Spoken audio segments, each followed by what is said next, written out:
Bueno, y eso es lo bueno que tienen las maratones, ¿no? Que te ponen en su sitio. Ego tontuno que tenemos muchas veces, creyéndonos que somos seres mágicos, que corremos más que nadie. Nos ha tocado la varita, los tocados por la mano de Dios y los que vamos a correr más que nadie, ¿no? Tenemos esa sensación de ser los más suertudos del mundo y arrancamos a toda leche ahí en las carreras, sobre todo cuando no hay experiencia, claro. Y ahí es donde vienen las maratones, que te ponen en tu sitio. Es normal también que a uno le guste competir, pero bueno, sobre todo cuando te entran esos humos de grandeza. Menos mal que están las maratones. Y cuando llega el muro, llega. Y cuando te toca parar, paras. Y empiezan los sentimientos de decir, bueno, pues ya no hace falta que quede tan bien. Estoy muy cansado, me da igual quedar tan bien o tan mal. Solo quiero acabar. Haberlo pensado antes. Eso de que ibas a hacer marca personal, anda, hombre. Ya la harás otro día. Que está bien, que está bien perseguir metas y bueno, y superarse uno mismo, porque de ahí viene la salud un poquito. También, ¿no? El querer avanzar, no ser más fuerte, pero sí, en el fondo queremos ser más fuertes, queremos todo, lo queremos todo. Bueno, pues hay que ir conformándose por el camino. Al final correr y ya está, ya es un lujo. Afrontar retos, ir a carreras, competir o mejorar nuestras marcas, como un juego, lidiando con egos emergentes, los que nos surgen sin querer queriendo. Al menos reconocer que están ahí. Qué manía con elevar el status tontuno quo en secreto y correr con esa carga de querer impresionar a los demás. Hagámoslo mirar. Tampoco se trata de correr más rápido para hacer un simpa. Esto solo sería un beneficio colateral. Siempre que puedas aprovechar, disfrutar y por supuesto intentar mejorar. Eso no hay que ponerlo en duda nunca. Ya sea en forma de que yo me pongo zapatillones o no, da igual. Si necesitas zapatillones te los pones. Si necesitas una gorra 3D que cambia la visera inalámbricamente, pues también lo voy a patentar, que creo que no está.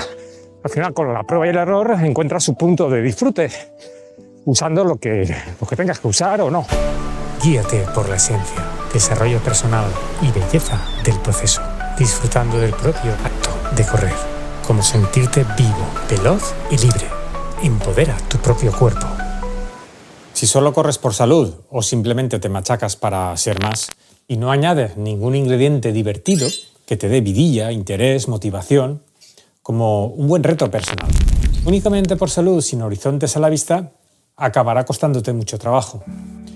Correr puede volverse tedioso y aburrido, incluso vacío. Te faltará algo. Incluso las molestias te parecerán más molestas. No tiene sentido que esforzarse por salud provoque dolores. Es una paradoja, ¿no?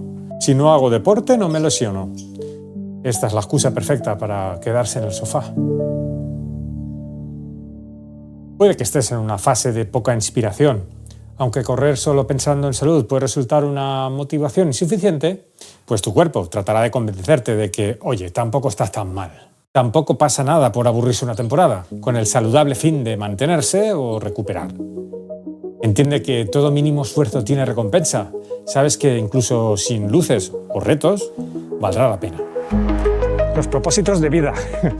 Tema de moda del propósito, ¿no?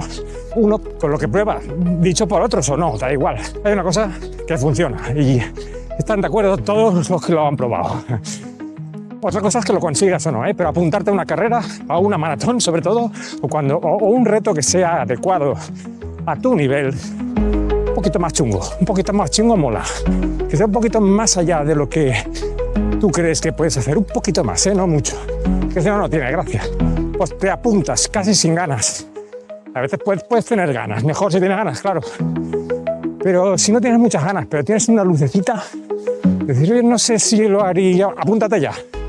Ni te lo pienses. De esa manera ya tienes un propósito. De repente, después de apuntarte, surge la magia. El hecho de haberte apuntado y haberte gastado 200 pavos, dices, tengo que entrenar. Ya tengo un propósito. Si no sabes qué hacer, apúntate ya. Corredores descalzos legendarios. Empezamos por el rey, el primer oro africano de la historia en los Himalayas, en medio ya de una cultura calzada en los años 60. Eso sí, los muelles salterines aún estaban por inventar. A Bikila le pareció extraño que todo el mundo le admirase por ir descalzo, pues es lo que toda su vida había hecho de forma cotidiana. Es como si te admiraran por ver bien sin gafas. Tener una buena vista puede que sea una suerte, pero no es admirable, porque no hay un esfuerzo extra por parte del visor. Bikila supo rechazar las zapatillas sin presión social, simplemente porque no veía bien con ellas. Otro de los grandes y actuales recordmans del mundo, Eliud Kipchoge, tal y como menciona en sus entrevistas, en su juventud entrenaba descalzo. Era lo habitual en las regiones de Kenia, aunque lo es cada vez menos, debido al avance e industrialización del país. Antes de observar qué calzado lleva ahora, observar el que llevaba cuando se forjó como corredor.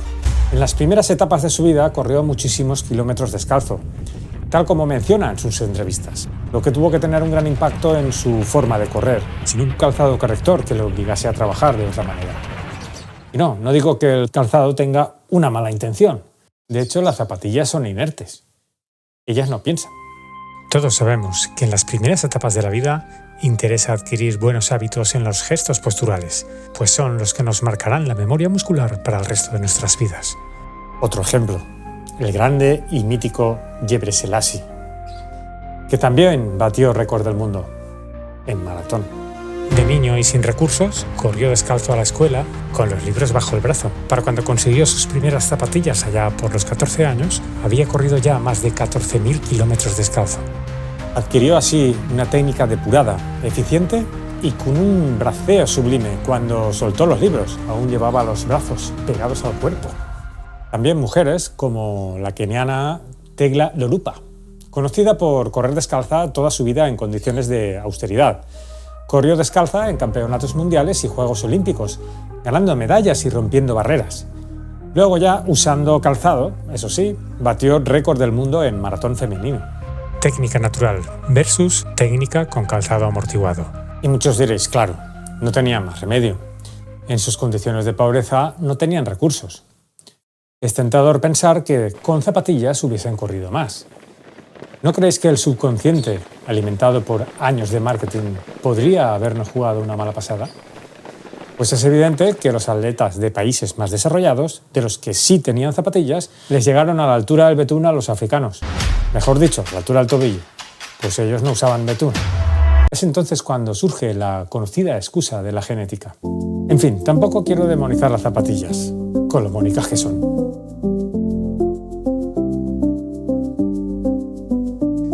No sé qué le ha pasado a este río hace medio año que ya no es seco. Esto estaba más seco siempre, que incluso cuando llovía estaba seco. Y ahora, mira, con este solazo tenemos agua de río como si toda la vida hubiera tenido caudal el río este.